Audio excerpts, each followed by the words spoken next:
Hello guys मोर YouTube channel प्रथम video आपलोक स्वागतम जानाइछु। এতিয়া মই বৰ্তমান বিছনাতে আছো।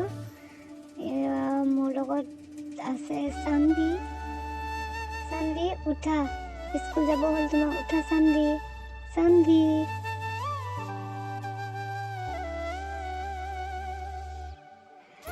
এতিয়া বাজিছে 6টা আৰু সানভিও উঠি গ'ল। লগতে তাই ফ্ৰেছ হৈ স্কুল ওলাব আৰু ময়ো দাঁত ব্ৰাছ কৰি ফ্ৰেছ হৈ যাম।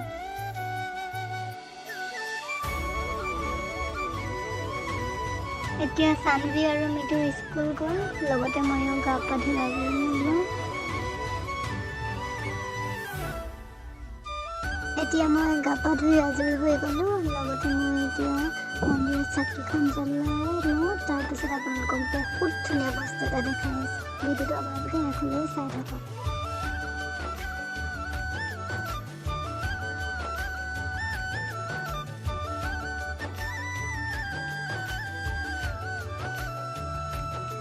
ইয়াতে মই অথনি আপোনালোকক দেখাম বুলি কৈছিলোঁ যে এয়া চাওক, এইখন হৈছে গুৱাহাটী চিটি চেণ্টাৰ।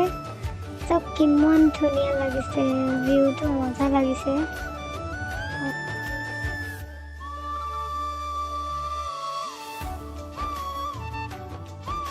এতিয়া মই আপোনালোকক দেখাই আছোঁ চৰ্টৰ ওপৰত কৰা সৰু শাক পাচলিৰ খেতি।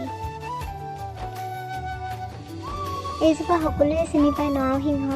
আৰু এজোপা নামটো পাহৰিছোঁ মই। এই দুজোপা হৈছে ডালিম। ডালিম দুজোপা আছে ইয়াত, আৰু এইফালে আছে লাই শাক আৰু লফা এজোপা, আৰু এইফালে হৈছে পালেং, টেঙা পালেং। মাছৰ লগত হওক বা দাইলৰ লগত হওক দি খালে বহুত টেষ্টি লাগে, আপোনালোকে পাৰিলে খাই চাব। আৰু এইফালে লফা, লফা খাই খাই এদাই হ'বলৈ হ'ল। আৰু এইফালে আমাৰ দিদিয়ে লফা চিঙি আছে।